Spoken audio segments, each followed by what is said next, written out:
दोस्तों, जब किसी इंसान की मौत होती है तो लगता है जैसे सब कुछ खत्म हो गया। घर के बाहर भीड़ लगती है, रोना धोना मचता है और फिर एक अंतिम यात्रा शुरू होती है। राम नाम सत्य है। जिन कंधों पर कल तक सम्मान था, आज वही कंधे एक निशब्द शरीर को उठाए चलते हैं। श्मशान घाट पहुंचते ही वो शरीर जो कल तक रेश बिस्तरों पर चैन से सो नहीं पाता था, आज लकड़ियों के ढेर पर चुपचाप लिटा दिया जाता है। आग जलती है, लौ उठती है और धीरे धीरे लोग एक एक करके वहाँ से जाने लगते हैं। कोई पीछे मुड़कर नहीं देखता और यहीं से शुरू होता है एक ऐसा सच जिसके बारे में गरुड़ पुराण में विस्तार से लिखा गया है। क्या सच में सब खत्म हो जाता है जब श्मशान में आखिरी आदमी भी चला जाता है? जब आग शांत होने लगती है और सिर्फ गर्म राख बचती है, तब वहाँ एक अकेला दर्शक खड़ा होता है। कोई इंसान नहीं, वही जिसे हम मरा हुआ कहते हैं, उस व्यक्ति की आत्मा। वो आत्मा जो कुछ घंटे पहले तक उसी शरीर के भीतर थी, आज उसी शरीर को राख में बदलते हुए देख रही है। उसे विश्वास नहीं होता, ये मेरा शरीर था, जिस चेहरे पर मुझे गर्व था, वो अब बस राख है। गरुड़ पुराण कहता है, दाह संस्कार के बाद का पहला 1 घंटा आत्मा के लिए सबसे भारी होता है,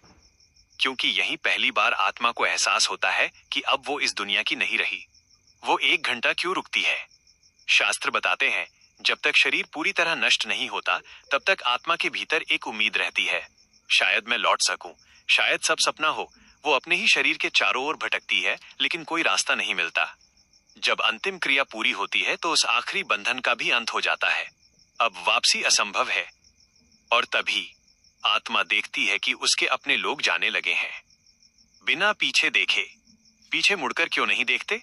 क्या आपने कभी सोचा है, श्मशान से लौटते वक्त पीछे देखने से क्यों मना किया जाता है? गरुड़ पुराण कहता है, उस समय आत्मा सबसे ज्यादा डरी हुई होती है। वो पुकारती है, रुको, मुझे अकेला मत छोड़ो। लेकिन उसकी आवाज अब हवा नहीं, सिर्फ एक कंपन होती है। कोई सुन नहीं पाता। वो अपने बेटे के पीछे दौड़ती है, पत्नी को रोकना चाहती है, लेकिन हाथ आर पार निकल जाता है। और तभी उसे समझ आता है, जिस दुनिया के लिए उसने सब कुछ किया, वो दुनिया अब उसकी नहीं रही। श्मशान का भयावह सच। गरुड़ पुराण के अनुसार श्मशान केवल अग्नि की भूमि नहीं है, वहां भटकती आत्माएं भी होती हैं। उस 1 घंटे में नई आत्मा को अजीब आवाजें सुनाई देती हैं, डरावनी छायाएं दिखती हैं। ये डर उसे तोड़ देता है और तभी शुरू होती है जीवन समीक्षा। जीवन एक फिल्म की तरह उस 1 घंटे में पूरी जिंदगी आंखों के सामने चलने लगती है।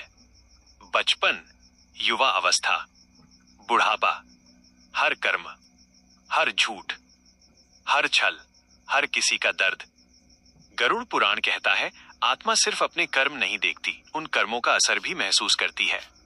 किसी को दिए गए आंसू, किसी का छीना हुआ हक, सब कुछ। यही असली पीड़ा है। घर की ओर लौटती आत्मा 1 घंटे बाद मोह फिर जागता है। आत्मा अपने घर की ओर भागती है। वो देखती है, लोग उसकी तस्वीर पर फूल चढ़ा रहे हैं, कुछ रो रहे हैं, कुछ हिसाब लगा रहे हैं। अब दुकान कौन संभालेगा, जमीन किसके नाम होगी? ये सुनकर आत्मा अंदर से टूट जाती है। उसे एहसास होता है, दुनिया किसी के लिए नहीं रुकती। भूख, प्यास और असहायता। गरुड़ पुराण बताता है, आत्मा को प्यास लगती है लेकिन वो पी नहीं सकती। भूख लगती है लेकिन खा नहीं सकती। यही कारण है कि पिंडदान और श्राद्ध का महत्व बताया गया है। ये भोजन शरीर के लिए नहीं, उस यात्रा के लिए होता है जिस पर आत्मा निकली है। यमदूतों का प्रकट होना। कुछ समय बाद यमदूत स्पष्ट होने लगते हैं। पुण्य आत्मा के लिए वे शांत और सहायक होते हैं, पापी आत्मा के लिए भय का रूप। जैसे कर्म वैसा दर्शन। ये ज्ञान डराने के लिए नहीं है दोस्तों। गरुड़ पुराण हमें डराने नहीं आया, वो हमें जगाने आया है। बताने आया है कि अंत में हमारे साथ सिर्फ हमारे कर्म जाते हैं। न पैसा, न नाम, न शोहरत। अंतिम संदेश। आज अगर सांस चल रही है तो मौका बाकी है। किसी प्यासे को पानी, किसी दुखी को सहारा, माता पिता की सेवा और ईश्वर का स्मरण। क्योंकि मौत अटल है, लेकिन कर्म मौत से भी बड़ा सत्य है। अगर ये कहानी आपके दिल तक पहुंची हो तो इसे सिर्फ सुनकर मत छोड़िए, अपने जीवन में उतारिए।